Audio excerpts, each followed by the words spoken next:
Assalamu alaikum viewers, welcome to my YouTube channel Learn with Anna. Today we will discuss the cos differential equation की हम लोग exercise 9.1 कर रहे हैं और इसके हमने क्वेश्चन नंबर 3 तक जो है वो हमने प्रीवियस वीडियोस में अपने सारे कवर करवा दिए हैं। आज हम क्वेश्चन नंबर 4 स्टार्ट करेंगे और हम देखते हैं क्वेश्चन नंबर 4 में उन्होंने हमें कहा क्या हुआ है। उन्होंने कहा है solve the following initial values problem. Means जो हमें इनिशियल वैल्यू दी गई हैं हमने उनका सॉल्यूशन फाइंड करना है यहाँ पे। तो हम लोग यहाँ पे क्वेश्चन देखते हैं तो यहाँ पे हमें बहुत सी वैल्यूज नज़र आ रही होंगी जो कि कंफ्यूज कर देते हैं कि हमने सॉल्व किसको करना है और हमारा आंसर किसको सॉल्व करके आएगा।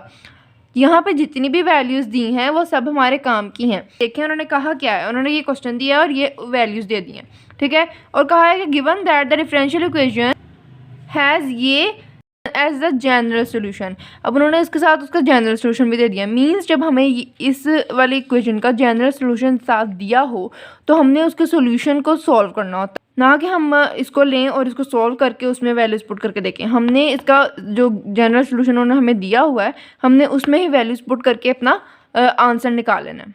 चलिए जी यहाँ पे हम अपना सॉल्यूशन स्टार्ट करते हैं। फर्स्ट ऑफ ऑल हमने क्या करना है, हमने जो अपना जनरल सोल्यूशन दिया हुआ है हमने उसको लिख लेना है और उसको इक्वेशन नंबर 1 बोल देना है हमने। और अब हम लोग क्या करेंगे, हम लोगों ने इसको ज़रा खोल के लिख लेना है। हम लोग जानते हैं कि therefore y3 is equal to 4, ठीक है। यहाँ से हम लोग क्या करेंगे, x और y लिख लेंगे at x is equal to 3 है हमारे पास और y इज़ इक्वल टू 4 है, ठीक है। हमने क्या करना है, put x is equal to 3 and y is equal to 4 in equation 1। तो हम लोग यहाँ पे हम लोग x की वैल्यू 3 पुट करके उसका स्क्वायर ले लेंगे प्लस 4 का square is equal to C square. अब हम लोग इसका स्क्वायर देखें तो यहाँ पे 9 आ जाएगा plus 16 is equal to C square. यहाँ पे इनको ऐड करें तो हमारे पास 25 आता है is equal to C square. अब यहाँ से हमारे पास क्या आ गई, सी स्क्वायर की वैल्यू आ गई। हम लोग इसको ऐसे लिख सकते हैं ना, सी स्क्वायर इज इक्वल टू 25, ठीक है। यहाँ से हमारे पास सी स्क्वायर की वैल्यू आ गई और अब हम लोगों ने क्या करना है, इसमें पुट करके हमारे पास आंसर आ जाएगा। Put C square is equal to 25 in equation 1। तो इक्वेशन 1 में हम लोग पुट करके देखते हैं, x square plus y square is equal to 25 is the answer of this question. तो अब हम लोग क्वेश्चन 4 के पार्ट नंबर 2 की तरफ चलते हैं। तो ये जी हमारा पार्ट 2 आ गया क्वेश्चन नंबर 4 का। इसमें भी सेम मेथड यूज़ होगा। उन्होंने हमें जनरल सोल्यूशन दिया हुआ है एक इक्वेशन का और हमने उसमें वैल्यूज पुट करके आंसर निकाल लेना है, ठीक है। तो हम लोग क्या करेंगे, फर्स्ट ऑफ ऑल हम लोग यहाँ पे इसका जनरल सोल्यूशन लिख लेते हैं। y is equal to x square plus C e की पावर माइनस एक्स इसको हमने इक्वेशन नंबर 1 बोल देना, ठीक है। इक्वेशन नंबर 1 बोल दिया। अब हम लोगों ने क्या करना है, हम लोग लिख सकते हैं ना, since y minus 1 is equal to e plus 3, ठीक है, ई प्लस 3। तो अब हम लोग यहाँ पे लिख सकते हैं ना, put x is equal to -1 and y is equal to e plus 3 in equation 1, जैसे हमने क्वेश्चन नंबर 1 में किया था। हम लोग इसमें पुट करेंगे y की जगह पे हमारे पास आ जाएगा e plus 3 is equal to x की जगह पे -1 का स्क्वायर प्लस सी ई की पावर x है ना, तो यहाँ पे हमारे पास -1 इंटू -1 आ जाएगा, ठीक है ना, क्योंकि माइनस माइनस है तो यहाँ पे नीचे हमारे पास कट ऑफ हो जाएंगे। यहाँ पे माइनस का हम लोग स्क्वायर लेंगे तो माइनस का स्क्वायर हमारे पास पॉजिटिव ही आता होता है। 1 प्लस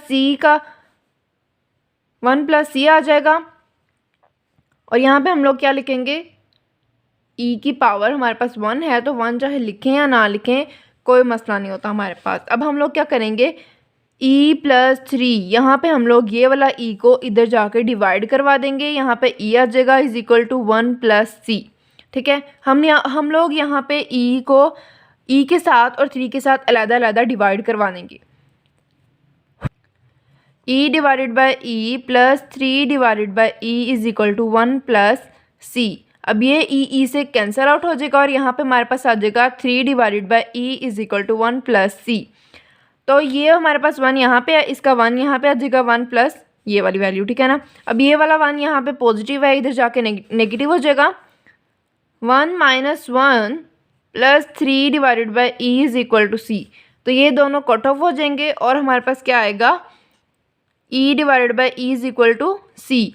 अब हम लोग यहाँ पे लिख सकते हैं ना कि सी is equal to E 3 e की पावर -1, ठीक है। ये हमारे पास सी की वैल्यू आ जाएगी, ये हमारे पास सी की वैल्यू आ गई है।